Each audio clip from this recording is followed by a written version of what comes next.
എല്ലാ ആളുകൾക്കും മെച്ചപ്പെട്ട ചികിത്സ കിട്ടണം. എന്തെങ്കിലും ചികിത്സ കിട്ടിയാൽ പോരാ. അപ്പോൾ നമ്മളിവിടെ ആശാ വർക്കർമാരുണ്ട്, അവർ വന്ന് മെഡിസിൻ തന്നാൽ പോരാ.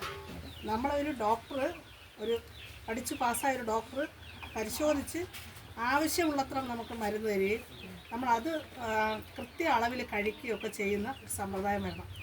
ഞങ്ങളെല്ലാവരും പല സ്ഥലത്തുനിന്ന് വന്നതാണ്. ഡോക്ടർ പോണ്ടിച്ചേരിയിൽ നിന്ന് വന്നു, doctor Alappuzha, sister Kozhikode, medical college work ചെയ്യുന്ന സിസ്റ്ററാണ്. ഈ മേഡം പത്തനംതിട്ട, കൊല്ലം, ഞാൻ തിരുവനന്തപുരം, സിസ്റ്റർ ആലപ്പുഴ, കോട്ടയം, ഇങ്ങനെ പല ജില്ല, സാറ് തൃശ്ശൂർ, ഇങ്ങനെ പല ജില്ലകളിൽ നിന്ന് വന്നവരാണ് നമുക്ക്. അതും കൂടെ നിങ്ങളോട് പറയാനും അതോടൊപ്പം നമുക്ക് നല്ല മനുഷ്യരായിട്ട് മാറണം. നമുക്ക് സഹജീവികളോട് സ്നേഹവും കരുണയും ആർദ്രതയും, നമ്മുടെ ഇടയിലൊക്കെ ഒത്തിരി പ്രശ്നങ്ങൾ കാരണം നമ്മൾ ഇല്ലായ്മ കൊണ്ടേ നമ്മൾ അങ്ങോട്ടും ഇങ്ങോട്ടും ഒക്കെ വഴക്കിടും ഒക്കെ ചെയ്യുമായിരിക്കും. പക്ഷേ നമ്മൾ അടിസ്ഥാനപരമായിട്ട് നമ്മൾ പരസ്പരം സഹായിക്കുന്ന ആളുകളാണ്. അതുകൊണ്ടാണ് ഇവിടെ ദുരന്തം ഉണ്ടായപ്പോൾ എല്ലാ ആളുകളും ഓടി വന്നത്. നമ്മുടെ ആരുടെയും ബന്ധുക്കളല്ല, നമ്മുടെ ജാതിയല്ല, മതമല്ല, നമ്മുടെ രാഷ്ട്രീയക്കാരല്ല, പക്ഷെ എല്ലാവരും വന്നു. അപ്പോൾ അത് കാണിക്കുന്നത് നമ്മുടെ മനുഷ്യർ നല്ല ഗുണമുള്ള ആളുകളാണ്. അപ്പോൾ നമുക്ക് കൂടുതൽ മെച്ചപ്പെട്ട ആളുകളായിട്ട് മാറണം.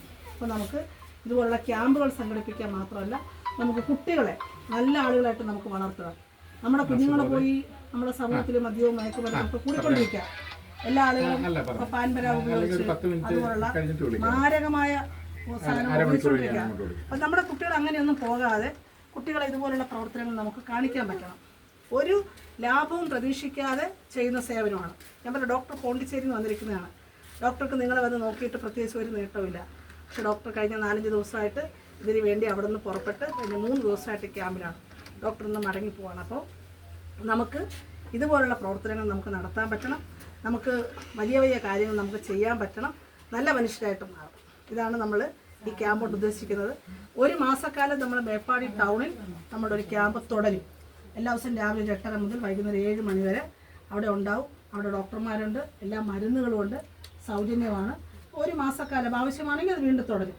അപ്പോൾ നിങ്ങൾക്ക് ഇനി തുടർന്ന് എന്തെങ്കിലും ചികിത്സ വേണമെങ്കിൽ നിങ്ങൾ തീർച്ചയായിട്ടും നിങ്ങൾ ആ ടൗണിൽ നമ്മുടെ ഒരു കണ്ണാടിക്കടയിലെ ഓപ്റ്റിക്കൽസ് ഇതുണ്ടാവും. മെഡിക്കൽ ക്യാമ്പ് എന്ന് മലയാളത്തിൽ അവിടെ എഴുതി വെച്ചിട്ടുണ്ട്. അപ്പം ഇവിടെ ടീച്ചറോട് ചോദിച്ചാൽ ഞാൻ പറഞ്ഞു തരും. അപ്പം അങ്ങോട്ടേക്ക് വേണം കേട്ടോ. ഏതെങ്കിലും നമുക്ക് ഒന്നിച്ച് നമുക്ക് മുന്നോട്ട് പോകാം. ഞങ്ങൾക്ക് ഇതൊന്നും ഒരു വിഷമമുള്ള കാര്യമല്ല. ഞങ്ങൾ ഏത് കാട്ടിലും മലയിലും ചെന്ന് ക്യാമ്പ് നടത്തുന്ന ആളുകളാണ്. ഇരിക്കാൻ ഇടയില്ലെങ്കിൽ ഡോക്ടർ നിന്നുകൊണ്ട് പരിശോധിക്കും. കാരണം അതാണ് നമ്മുടെ രീതി. അതുകൊണ്ട് ഇതൊന്നും ഒരു ബുദ്ധിമുട്ടായിട്ടോ നമുക്കൊരു അസൗകര്യമോ ഉണ്ടായിരുന്നൊന്നും നിങ്ങൾ വിചാരിക്കണ്ട കേട്ടോ. നമുക്ക് ഇനിയും കാണണം, തുടർന്ന് അങ്ങോട്ട് കാണണം. നമുക്ക് നല്ല നല്ല കാര്യങ്ങൾ നമുക്ക് ചെയ്യാൻ പറ്റും.